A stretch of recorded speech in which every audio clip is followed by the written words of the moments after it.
in that moment, what I felt like is, oh, he's trying to point me out as doing something inadequate in this interview. But the only goal of his question was to expose inadequacy, not to actually learn something. Right. He's on that's that. What, so to me, that's like, that felt like gotcha. Actually, gotcha is not a feeling. Gotcha's not a feeling. You know, I like Andrew Schulz, bro. And I don't know nothing about him too much. But he's standing on 10 toes. You're not going to come on my podcast and try to get me. I want to. But let's take the example of your interview with Donald Trump. I know that you're not a journalist. Correct. But am I not?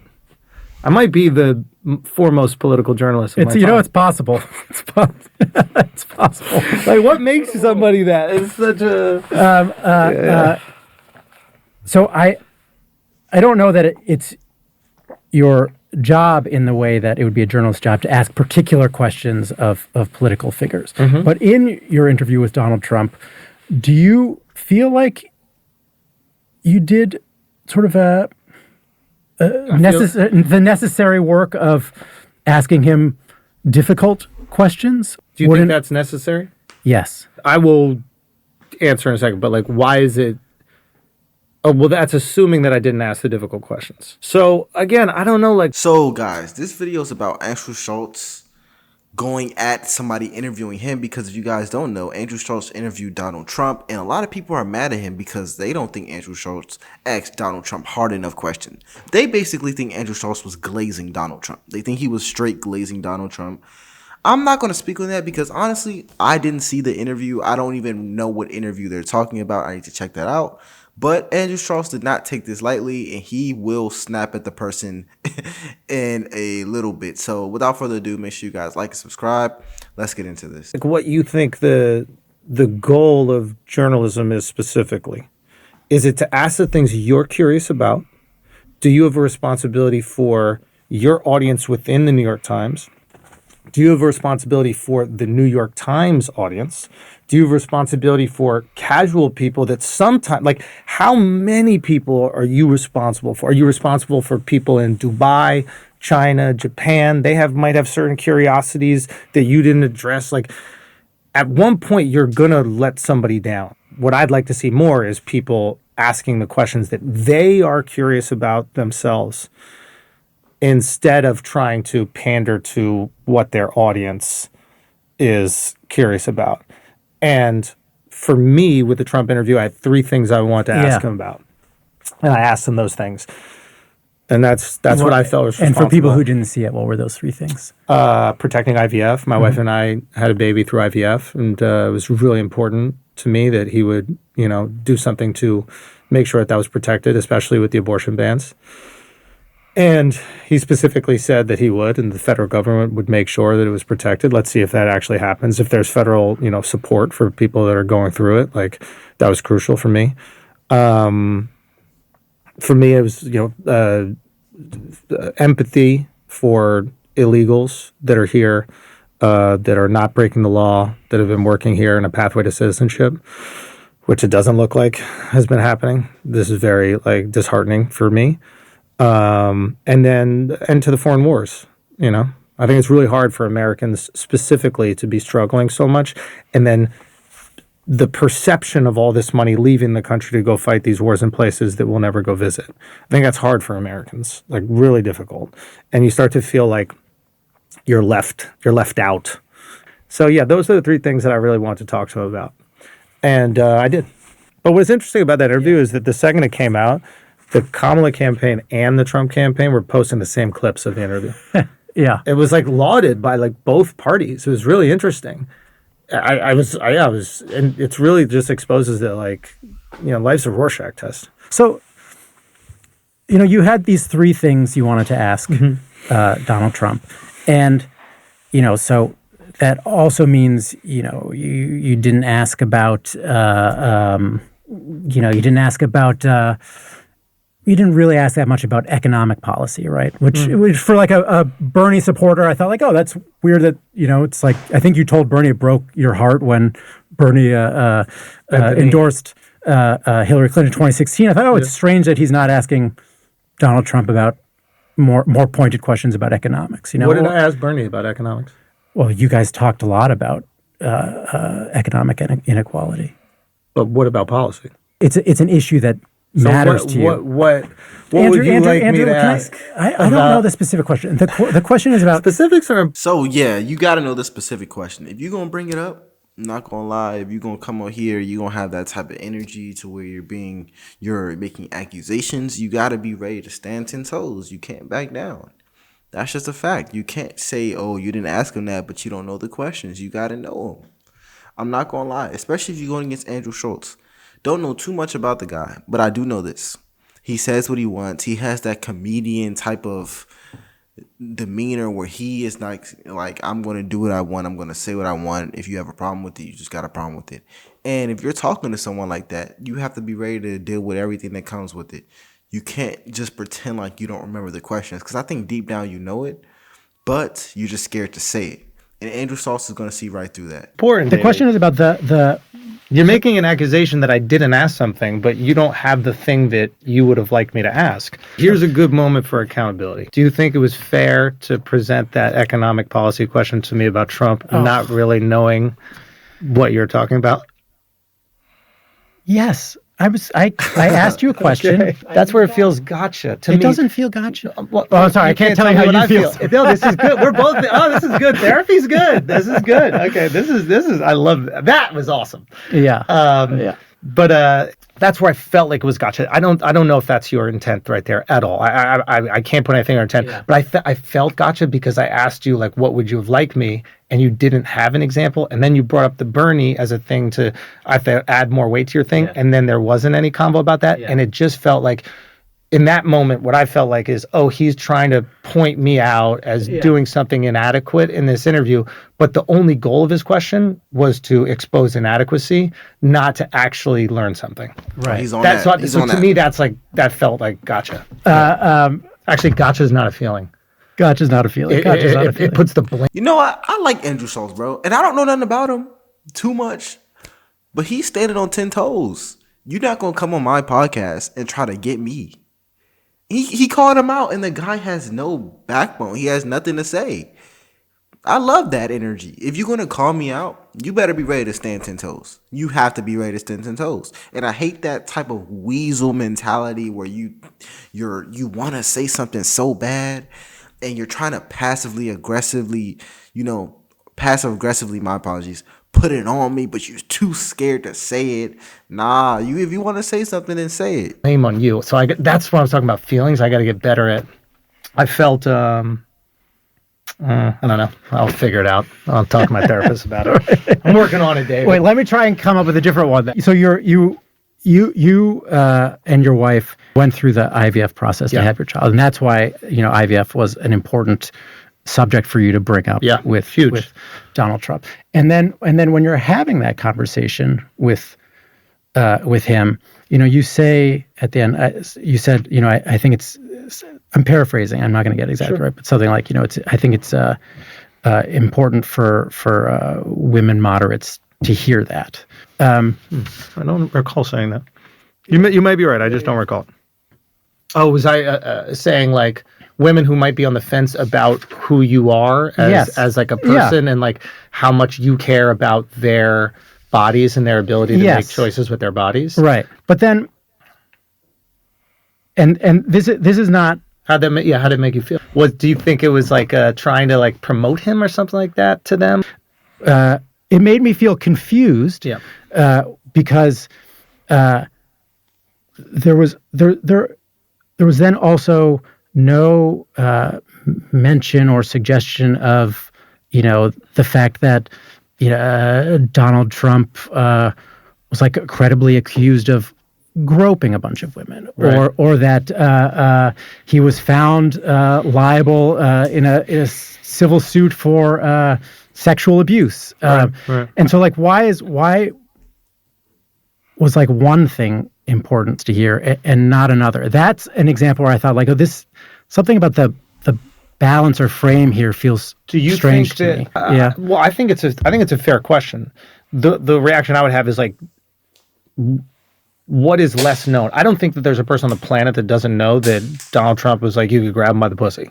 I don't think there's a person on the planet that doesn't know about the civil suit. People have done a pretty good job of getting that information out there. What there might not be is what people might not know is that he really wants to fight to protect IVF.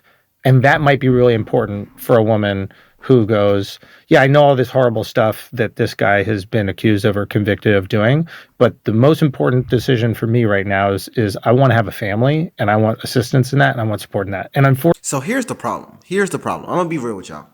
The problem is that the person that Andrew Schulz is talking to wanted Andrew Schulz to be on Donald Trump. He wanted him to go on Donald Trump. He wanted him to practically, in a way, bully Donald Trump.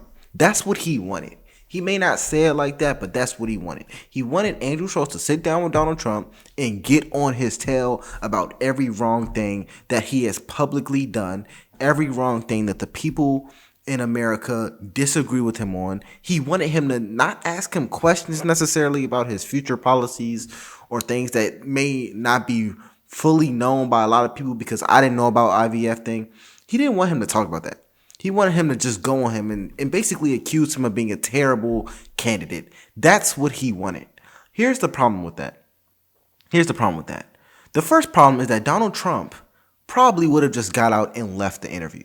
That's the first problem. If you're getting accused of something, if you're getting practically bullied or people are talking about you in a way that you don't like, Donald Trump has the freedom and power to just leave the interview, which probably would have been the most likely outcome.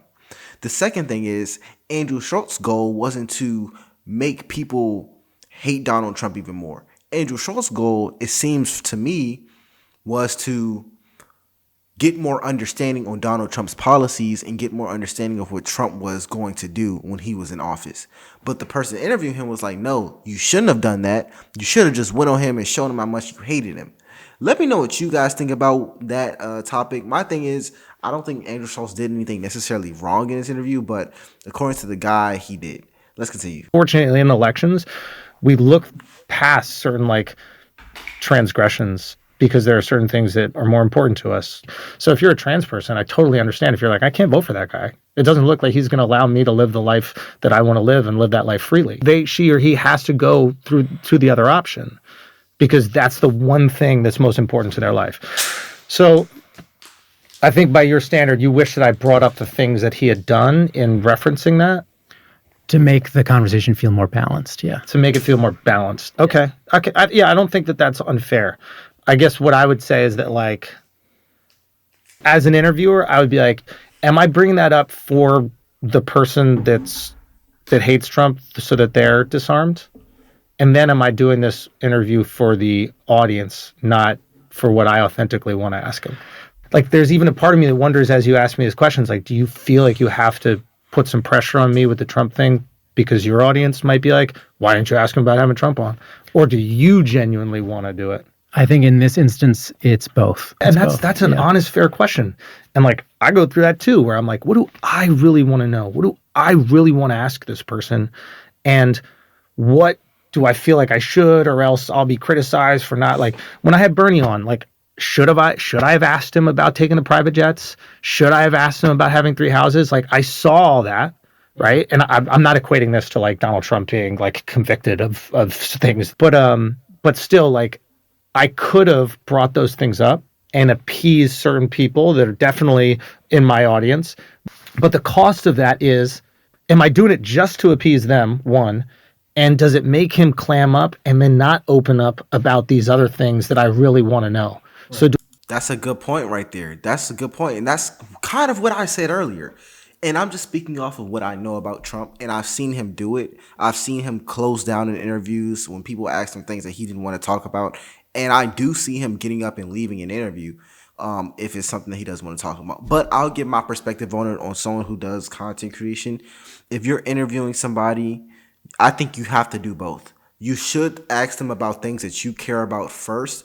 But I think for your audience, because the purpose of you doing content is for your audience, whether you want to agree with it or not. They're the ones who are supporting you, tuning into your stuff. They're the ones who are making it possible for you to get to that level. Whether you agree with me or not, it's true. You do kind of have to appease them in some way. I'm not saying you have to completely do exactly what they say, But if 90% of your audience desperately wants to know about this topic, yeah, you should probably ask about this topic, even if you don't want to do it. Even if it's at the very end of the interview, your audience, if they're begging you to ask this question, yeah, you should ask it, even if you don't want to. That's just how it works, because they're tuning into you and they're hearing topics that you're asking him that they don't care about. It's like a community. You scratch my back, I'll scratch yours. Nonetheless, let's continue. Do I lose my authenticity to things that I'm really curious about and building that rapport so we can have this honest, open conversation to appease what somebody who already fucking hates Bernie and what he stands for? And that's the thing that, like, you just got to decide as an interviewer. When you're thinking about what is or isn't authentic for you, do you find that you have moments during interviews or when you're on other people's podcasts where you're like consciously in the moment choosing to say or not say something based on That's a great question. whether it would be authentic for you to say? I need to think on it. I don't think I'm going, is this authentic? I think I'm going, is this not? Because my knee-jerk feeling about the world, I'll just say, I can kind of like, I have opinions about whatever. You ask me and I can give it to you. But if I chew on it a little bit, I might actually disagree with that knee-jerk thing that I felt, But I think what I've noticed through stand-up, and I've even noticed through podcasting, is that, like, if you say the thing that you're feeling in the moment, or if you ask the question you're curious about, it always goes well. It might be the most absurd thing. If somebody's missing an arm in the front row and you're just like, where to go? Like, everybody else that's seeing it is also thinking that same thing, and there's this beautiful catharsis. Yeah. And that's, I guess, what I mean about authenticity. It doesn't mean it's right. My authentic feeling isn't necessarily like the right thing in a moment, but it is true. And I can live with criticism for the thing that I believe in and the thing that I feel like is true to me. I agree with that. Being that makes sense. criticized for the thing that is fraudulent to you is like a double whammy. It's the worst. You were fake and you were rejected. Yeah. Reject me for who I am, that's fine. Here's something I am, this falls under the category of things I am legitimately curious about. Sure. So in your... The other stuff, no curiosity. So in your stand-up and, on the podcast or appearances on other podcasts, there are some, you'd call them slurs that you use. Sure. And I'm thinking of one in particular, starts with R, commonly used to describe intellectually disabled people. Yeah. And then, so you use that, you use, I think in the first minute of Infamous, you use a derogatory term for Mexicans. Which one? Oh, yeah. Isn't he a comedian, bro? Like, he's literally a comedian. I think that's his job. And maybe I'm just a little crazy. That's his job, right? That's what comedians are famously known for, offending people. Yeah. But to the Mexican. Right. Yeah. But they're in on it. There are other ones you use, and the thing that, but then there are other. It's in a compliment. I think it's important to like contextually. Oh yes, I'd also like to say the thing that is I think it's important to note with your stuff is that it does never feel mean spirited. But then there are other derogatory terms that you don't go near. Like which? Like, I've never heard you use a derogatory word for a Jewish person. Or really? I blame Jews for homosexuality in the latest special. Yeah, but that's no, homophobia. But you don't use the derogatory word. Which one are you talking about? The K one?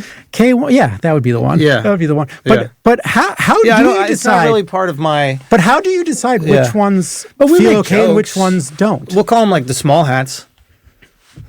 Yeah. But where's the line? Where are your lines for language? The N word I don't do. Yeah. Yeah, the K word I don't really do. But why certain ones and why not other ones? I'm going to be completely honest. I don't even know what the K word is. I have no idea what it is. And I don't even want to learn it. I'm not really big into slurs at all. I don't say slurs. I don't even curse in my videos. I don't do none of that. Try to be as professional as I can. But here's the problem with that question. Andrew Schulz just says he's authentic. He has certain lines in himself, and he says what comes to mind, and that's true to himself. So when you ask him this type of question, why don't you say this word? The answer is he don't want to say the word. That's really it. He don't want to say it. That's the full truth. That's a good question. If we accept they're all derogatory. I don't accept that. Oh. I think in reality, people are trying to protect.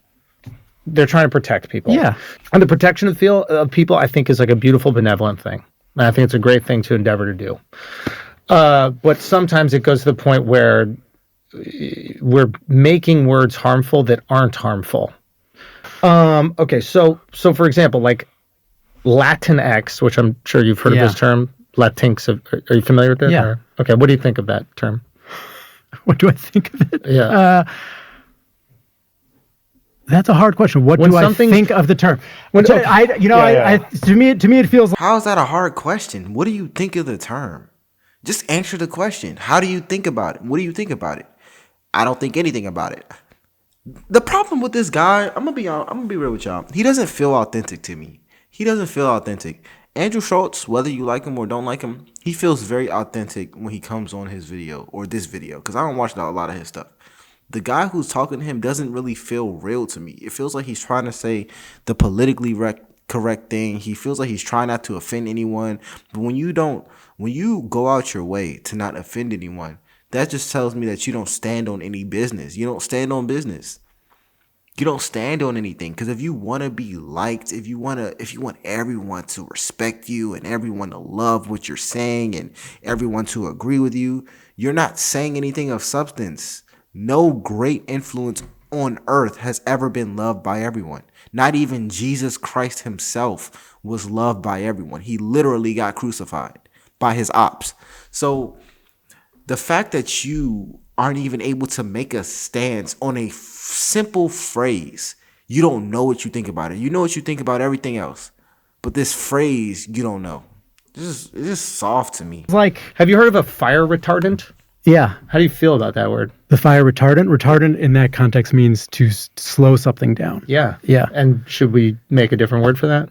But at it's a certain not. point But in a fire time, retardant is not a human being. Well, no, but the root word has a scientific definition. Right. That we have then labeled an emotional, painful, pejorative. Yeah. That we could also remove that label. And I think that it's mainly labeled by people who are not dealing with mental illness. I think it's people who want to, often like parents, who want to protect people who have these mental disabilities.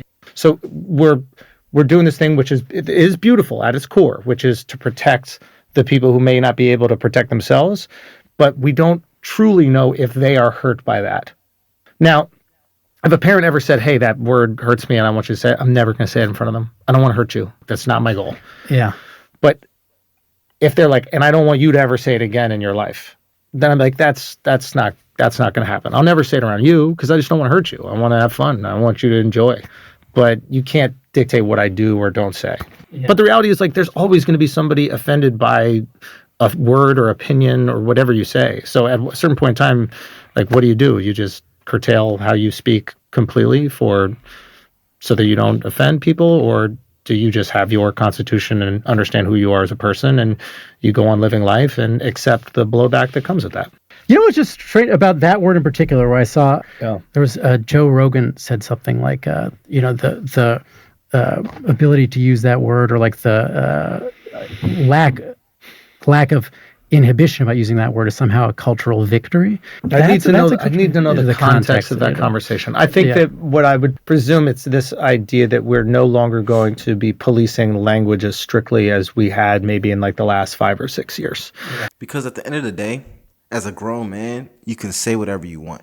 And I'm not saying that you should be out here disrespecting people. I've never came on YouTube and outwardly disrespected anyone. You can watch all my videos. I am extremely respectful. I stand on business. I try my best to be as politically correct as possible because I'm a professional at the end of the day. And I love people at the end of the day. But what you're not going to do is come on my channel or come on people's channel and tell them how they should communicate as a man, as a human being, as a citizen of the United States when we have the freedom of speech. Not saying go out here and just talk junk about people, because actions have consequences. But what this person is saying is there are some words that you should never say ever. And he's not saying it directly. And that's also one thing I don't like. He's trying to passively tell Andrew Schulz that he shouldn't say certain words ever in his life. But he's not going to say it directly because he may have some fear of saying that directly. And I don't like that. I think it's hypocritical. I think it's a little weak, if I'm being honest. And I'm just going to preface this by saying I don't know anything about Andrew Schulz. I don't know his comedy. I never watched a stand-up by him. This is my first clip of him. But I will say, as a man, it's kind of weak. If you have a problem with him, say, I have a problem with you. I don't like the way you did this. I don't think you should say that word ever. Say it just like that. And whether or not he agrees with you or disagrees with you, at least there's a clear understanding of what the problem is. Don't try to tiptoe around the issue. Don't do that, man. That's not going to get anywhere. And that we're going to understand intention a little bit more, and we're not going to, But I'm going to end the video here. Let me know what you guys think about this. My name is LFR Jojo, and I'll see you in the next episode.